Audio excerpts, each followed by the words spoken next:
Greetings to the brightest audience in the country, and welcome to the Dominic Enyart Show, where we discuss news, worldviews, culture wars, politics, religion, morality, all from a biblical perspective. And today we are continuing our mini-series on chastity. Maybe concluding, not sure yet. Maybe we'll see how much time we have.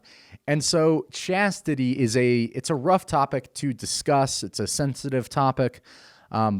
Also, that typically if you want to get your audience to tune out and not listen to what you have to say, one of the best ways to do that is by talking about chastity.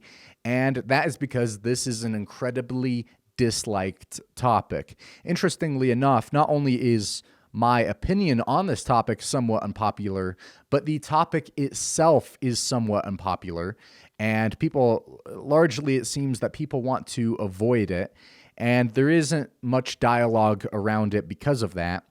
And I think that's because when you really sit down and when you really think about chastity, when you really, put your mind to it to understand it at any length, you can kind of tell right off the bat that you are going to come to a conclusion that you don't especially like. At least you might not like it at first because it might mean that you are going to have to change your lifestyle. And people typically become very uncomfortable when you suggest they might need to change their lifestyle. And rather than change your lifestyle, most people would rather just simply not think of it at all. That's an easier solution for most people. And so chastity, what is chastity? Chastity is simply sexual morality. If you are chaste, then you are sexually moral. And if you are unchaste, then you are sexually immoral. And so, needless to say, a lot of people, and both Christians and non-Christians alike, sadly, when you bring up this topic, it's like people they kind of cringe and they kind of just tune it out because people don't like the idea that there's a standard which we have to live up to. People don't like the idea which there's a standard which maybe we aren't living up to. And people don't like that because the implications of that means they might have to change their lifestyle. People have to change how they act. And people don't like changing how they act. They get into their routine, and that is what they like.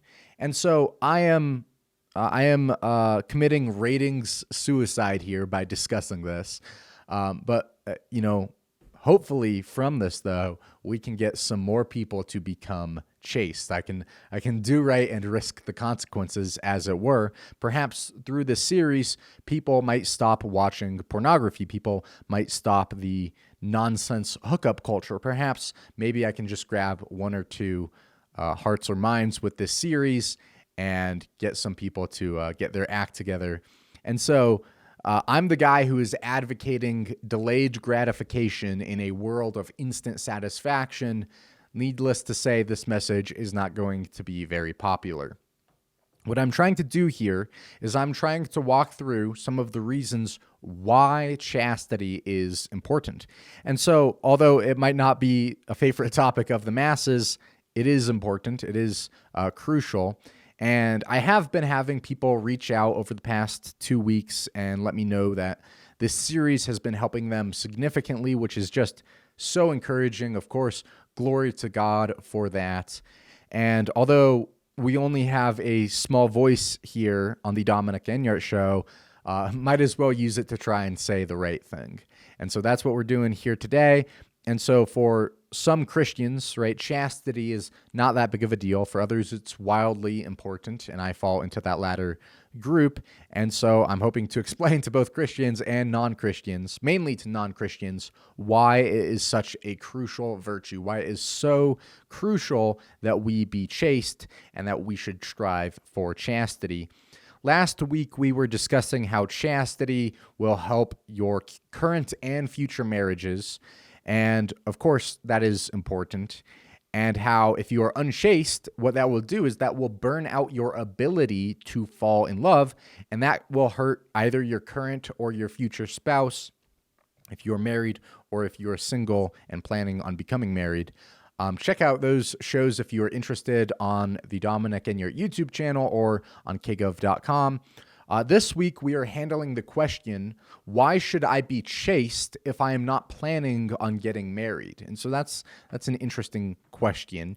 Yesterday, we were talking about how being unchaste, that will not only hurt you, but it will also hurt those around you. And even potentially, we've seen this happen all throughout world history, it will cause a chain reaction, which will hurt future generations. And it causes a generational curse of sorts. And so that's a scary reality of sexual immorality. And it just has a knack of just really hurting so many people, and chastity guards against that. And so rather than just ignoring the reality of the damage that sexual immorality causes, we are going to try and take it head on and then do something to change it. So that is the goal here. And so today I'm going to continue with that. But before jumping into that, we do have a quick announcement. This weekend, if you are in the Denver area, Agape Kingdom Fellowship is sponsoring a seminar given by Dr. John Delancey, and this is the Bringing the Bible to Life seminar. Maybe we could throw this up on the screen. Delancey has led a remarkable amount of tours through Israel, and he is extremely well-versed in biblical archaeology, and that's archaeological discoveries which prove the Bible to be true, and he is going to be presenting at St. John's Church in Denver, both on Friday night starting at 6:30 and on Saturday morning at 8:30. And that is at St. John's Church, 700 South Franklin Street in Denver, Colorado, 80209, and on Friday and Saturday. And then he will also be preaching as a guest speaker on Sunday at Agape Kingdom Fellowship. I will be attending both days of the seminar, and then on Sunday at Agape Kingdom Fellowship. If you would like to meet, I would love to see you there if you are in the Denver area. All right, now chastity, let's dive straight into it. Why should you be chaste? Well, because God wants you to. Well, why does God want you to?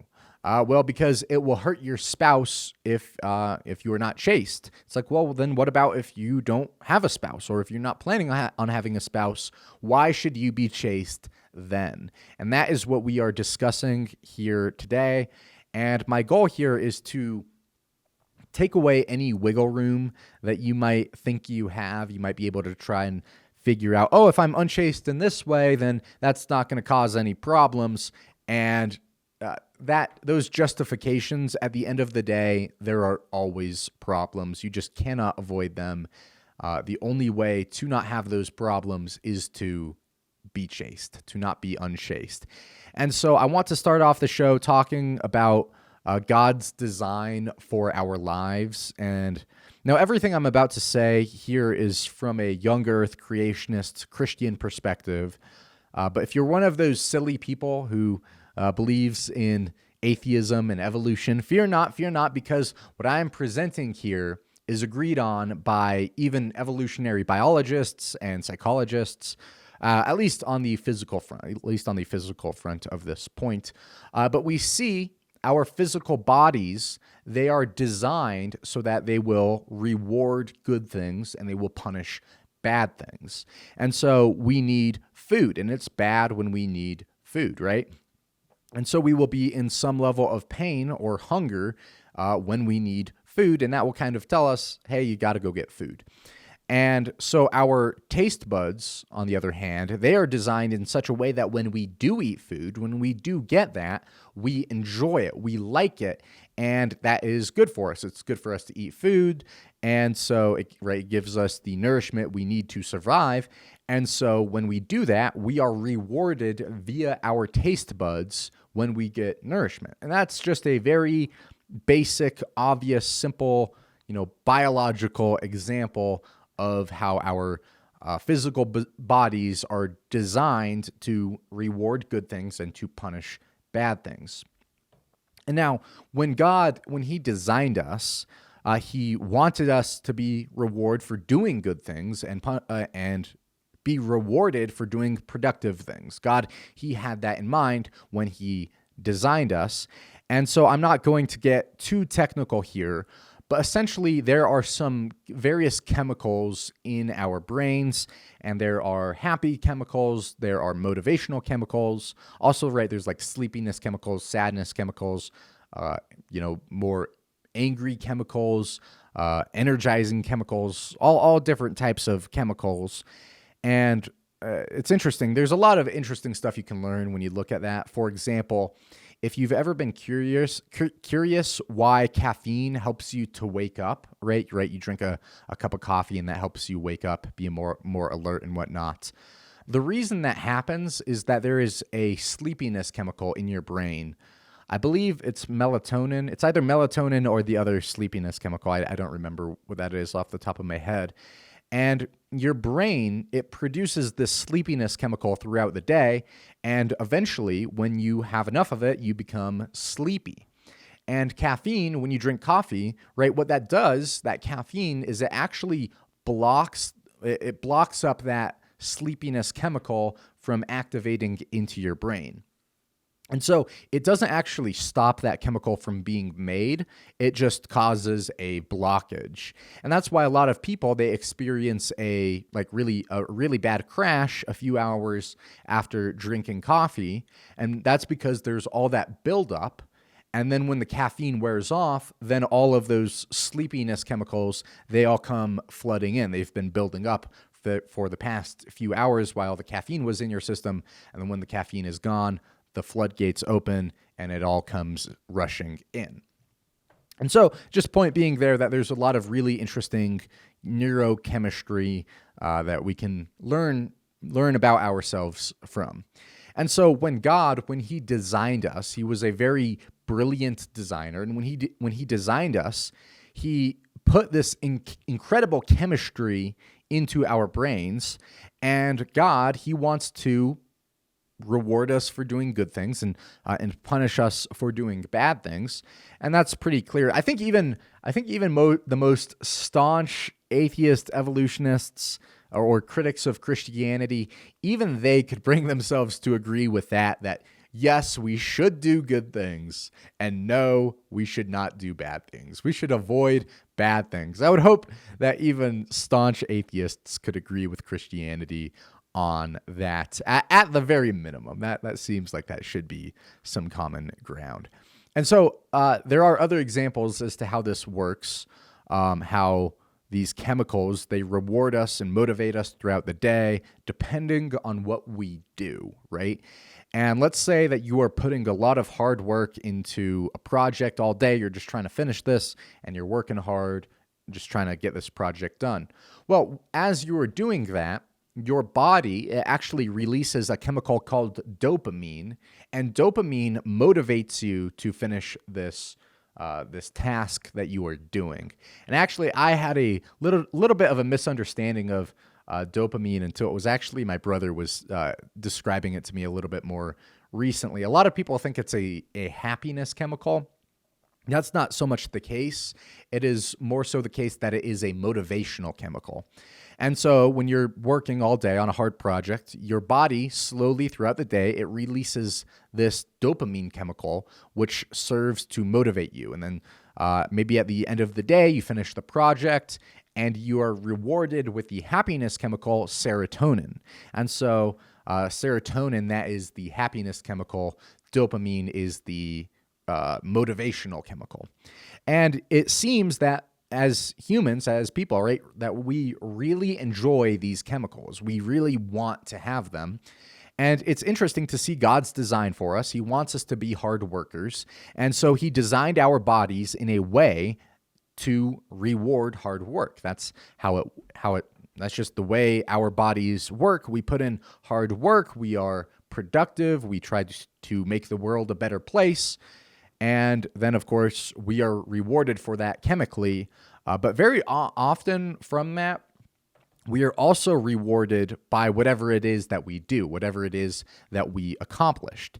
And so, right, you put in some work to build a shed on the weekend, you are rewarded from the chemicals of that, from the dopamine and from the serotonin, but you are also rewarded in that you now have a shed. You have a shed in your backyard. That's awesome. Say you work late one night at your job and you get that chemical reward. You get that dopamine and the serotonin from like a job well done, but you also get a paycheck. You also get rewarded from that with a tangible benefit.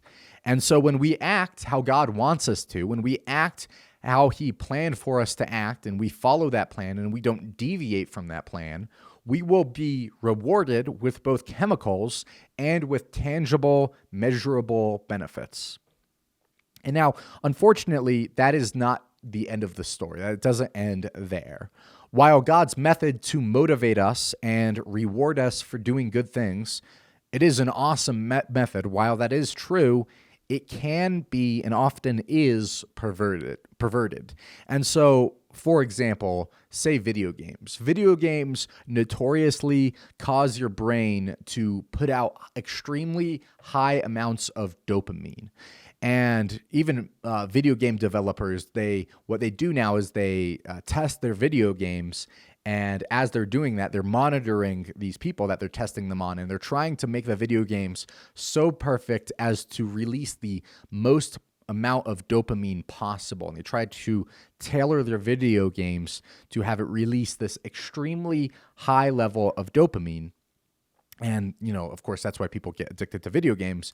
And dopamine, the motivational chemical, it's why people become addicted. It's literally a chemical addiction that you develop for these video games. Your brain is sending extremely strong chemical signs saying, hey, we need to keep playing this game and we need to reach the next level. We need to improve. And then, every now and then you might get this serotonin happiness chemical. And so when we play video games, we're rewarded with these chemicals. But the catch is you are not rewarded with anything in the real world. You are not rewarded with actual tangible benefits, right? You're not rewarded with a shed in your backyard. You are not rewarded with a paycheck or anything like that, right? You don't make money playing video games. And so that's why very often people who play a lot of video games, they are notoriously miserable because they put in so much effort into these video games. They get these chemical rewards, but they have nothing of substance to show for it. And that's the same is true with drugs, right? Like with weed. With weed, you smoke some weed, you get this chemical reward, but you have nothing of value to show for it. You get nothing valuable out of it. And, right, there's that aspect of it. But also, when you play video games and you smoke weed, also another very harmful aspect of that is that it becomes much harder for your brain to produce these motivational and happiness chemicals when you're doing healthy things.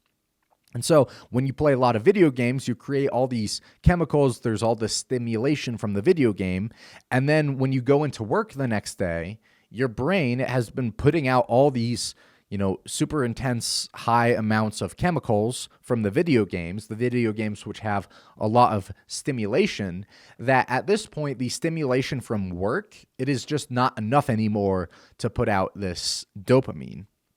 And so it follows the law of diminishing returns. And so people, they put very little effort because of this into doing what is actually healthy and beneficial, that being work, and they don't care about work. And instead, all they care about is getting home and going and watching TV or playing video games, whatever it is for them. And now, as a recreational activity, occasionally, I think that video games are not inherently bad. They're not inherently immoral. But it is when you let them consume your life like that, and when you let them alter your neurochemistry, that is when it starts to become a real problem, when it starts to get in the way of what really matters. And so when we get a shortcut to these chemicals, it breaks us. It ruins our bodies. It ruins our brains, and it throws us all out of whack. And now with video games, luckily, the solution is pretty simple. Just stop playing for a month, and you'll probably get back on track. But it's not just with video games versus work where this might happen. We're in the middle of our show series here on Chastity. God, he designed us to have these motivational and reward chemicals when it comes to work, but he also designed us to have the same motivational and reward chemicals when it comes to our sexual nature. And so remember that God, he has a very specific design for sex, which is that it should be exclusively in marriage. One man, one woman, a lifetime commitment. That's the only time that sex fits into God's plan. It doesn't fit anywhere else. And right, that's the only way it's going to work is with God's plan. It has to be in marriage, one man, one woman, lifetime commitment. And when you follow God's plan, when you follow it, say you follow it to a T, right? No one follows it to a T, but let's say you do. When you follow God's plan to a T, what is it going to look like? Well, when you have this motivation, to have sex, that's not inherently bad, right? God, he designed us that way. Lust certainly is bad, no question about that. But God, he did design us with a sex drive. And right, the first command in the Bible is be fruitful and multiply. In other words, hey, go have sex. And so we have this motivation in us, this sex drive. But in order to achieve this in a God-honoring way, in order to satisfy this desire of ours, how do we do that in a God-honoring way? What do we have to do? Well, according to God, you have to get married. And so to get married, at least as men, we have to, right, be mature, be able to provide, be independent. We have to be capable of protecting a woman. We have to be a spiritual leader. We have to be fun, right? Because, right, girls, they don't want to marry boring people generally. We have to have self-control. We have to have all of these things in order to get married. And so if you have the desire for sex, at least as a man, and you want to do it in a way that the Lord would approve of, you want to be God-honoring through that, you are going to have to grow, right? If you have that desire as, an 18-year-old kid, you're going to have to grow. You're going to have to become mature. You're going to have to go to work. You're going to have to get a job. You have to make money. You have to become independent. You have to become strong. You have to read your Bible. You have to become a spiritual leader. You have to do all of these things. And these things, they are very hard. They're very difficult. And they're not things that you would naturally just want to do because they're hard. They're difficult to do. And so we have this motivation to have sex, this sex drive, which God designed. And then we put effort into it to do it as God intended. And when we do that, we not only get the reward, the physical, chemical reward, the sexual, bodily reward. We not only get that, but we also get this whole array, this whole host of other rewards, right? We get a job, we get benefits from that job, we get maturity, we get confidence, we get independence, we become strong, we get self-control, we get joy, we get happiness, we get these new hobbies, all these things. And you get a wife. That's probably the main thing, right? You get someone to share your life with. That's way better than just the bodily rewards. But you get all of that. All of that you get when you do things God's way. All of that you get in addition to that chemical bodily reward that you are searching for. And that is a healthy life. That is how we should seek to live our lives. If you have a desire for sex, that is how you should seek after sex. That's how you do it in a God-honoring way. And when we do it God's way, we end up with all these benefits, really countless benefits. You can't count them. There's just too many of them to count when you do it God's way. And doing things God's way, it just has a way about it that just every single time it just works out better, just always. And it's really cool to see that God, he knows what he's talking about. He designed us and he gave us an instruction manual for how to live. If we go by that, it's just going to work out better. It's just so cool to see that. But just like with the other example with work and video games, unfortunately, with God's plan, that's not the end of the story. That's how God planned it. But there are people who do not do it God's way, and people who have perverted God's plan and gone away from God's plan. And so in God's plan for how this should work, ideally, we get all these benefits in addition to the reward and bodily chemicals. We get rewards in addition to all that. And just like with work, how you can cheat that system, you can cheat that chemical system with video games and weed and whatever. You can also cheat the system with your sexual desires. You can also cheat the system there. And by cheat the system, I really just mean that you are cheating yourself and becoming miserable and cheating other people. And two examples of how you can cheat the system. I'll start with hookup culture. With hookup culture, you get these really intense bodily rewards, these chemicals that are really intense just because a guy, he meets some random girl and then they're inappropriate together. And then when you do that, there's all these other horrible things which we've discussed, how that will hurt both of your abilities to fall in love later on, and we covered all of that. But it will also, what it does is it gives you this extremely high rush of chemicals and bodily rewards. It gives you this great rush. And just like with video games, instead of works, what happens is you end up ruining your brain chemistry. And you'll give yourself this intense rush, but then what happens when the rush is done? What happens when those chemicals subside?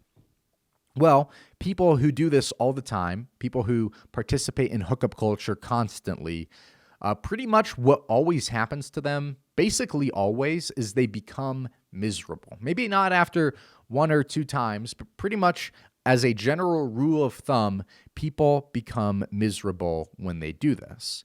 And they'll hook up with people left and right, and they just end up hating themselves and become horrifically depressed.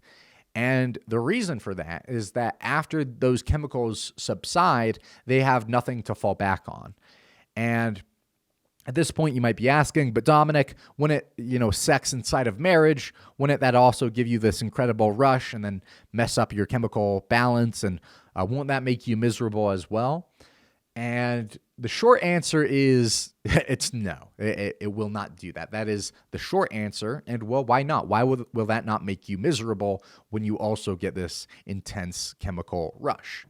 And well, first of all, you're using these chemicals. You are not just using them to have fun. You're using all these chemicals and this emotion to build a relationship with someone who will be with you for the rest of your life. You're not just throwing away these chemicals. It's not like you're just pouring out all these emotions into just some random person who just bails on you the next morning. But in marriage, you're using those chemicals and you're using those emotions to build something that will actually last, something that you'll actually be able to look back on. But also, on the way to having sex in marriage as God intended, you've built an entire life. You've built a career. You've built relationships with your church, with your wife's family. You've grown strong. You've built a family of your own. You've become a moral anchor. You've become a spiritual leader. These are all things that you needed to develop in order to get marriage in the first place. And so while people who participate in hookup culture, they have sex with just random people and they get this giant chemical rush. And then when all those intense chemicals go away, when the random person who they met, when she leaves, what do they have left to fall back on? They have nothing left to fall back on. Whereas in marriage, when you have sex, you have all these intense chemicals rushing through your body, all this intense emotion. Then when those chemicals go away, you have a woman there who you love. You have a woman who you've built a life with. And right, you have a home that you've built for yourself. You have a family. You have God's word. You have a relationship with God. You have so much to fall back on that it's not just those chemicals which you are relying on to prop yourself up. And so that is one example. That's one example with hookup culture. And And there is one more example, which is even more extreme and obvious than even that, which is pornography. Pornography, because with how horrific hookup culture is, right? You at least have to, take a shower, get out of bed, put on some clothes, go outside, and at least on the walk to your car to go meet up with somebody, you at least have to be outside in nature. You have to go out into God's creation. You at least have to do that in order to do something evil. You have to do at least that bare minimum. But with pornography, it can be done just alone inside your house, no one around. You don't even have to open your blinds. You don't have to talk to anyone. You don't have to be looking good, feeling good. You don't have to do any of that to get a hold of pornography. And right, you don't have to face the world. It's just right there. It's just right there in your own home, just easily accessible. And there's not even one little tiny iota of effort that you have to put in to get that. And there's not even like one little tiny eensy beensy weensy benefit that you get out of pornography. There's only the one reward, in air quotes, reward that you get out of that, which is the temporary chemical reward. But even that starts to become a fleeting reward after doing it for just a little bit of time. And at least when you are evil in a different manner and you have to take a shower to go participate in hookup culture, at least with that, even on the most minor level, at least you have to do something at least slightly productive in that you have to go take a shower. And so pornography does not even require that tiniest little bit of effort. It doesn't even require even that little bit of, I hate to act as if that's making the world better, but taking a shower, becoming clean, it doesn't even require that little tiny bit. And so pornography, especially, even more pronounced than random hookups, leaves people feeling sad and alone and miserable. And that's just the reality. That's just the reality of it. And when you're married, you have all these things to fall back on after the rush of chemicals from the sex. In hookup culture, maybe I shouldn't say you have nothing to fall back on, but you have extremely little to fall back on. Maybe you can fall back on the fact that you took a shower that morning, and maybe you can fall back on the fact that you've developed the social skills necessary to sin in this way. You can take some solace in the fact that you have the skills which are required to manipulate vulnerable girls into sleeping with you. Maybe you can have some solace in at least that pathetic fact. With pornography, you have this intense rush of emotions, and there is literally nothing to fall back on. There is no support that you have created for yourself with pornography, through your journey to get pornography. And it is so far outside of God's plan for humanity, pornography is, that, of course, it's just so obvious anyone who watches it is going to become miserable.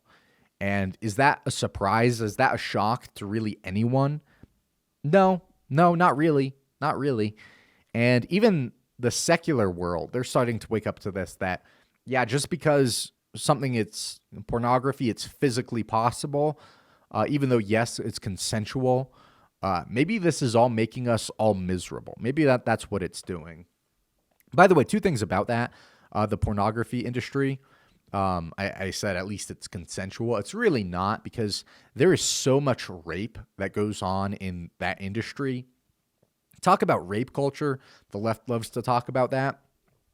There's this one group. Their slogan is "Porn Kills Love." That's their slogan. And I believe their name is Fight the New Drug. They're pretty cool group. And they share these stories of these girls who they got into pornography just to try and make a quick buck.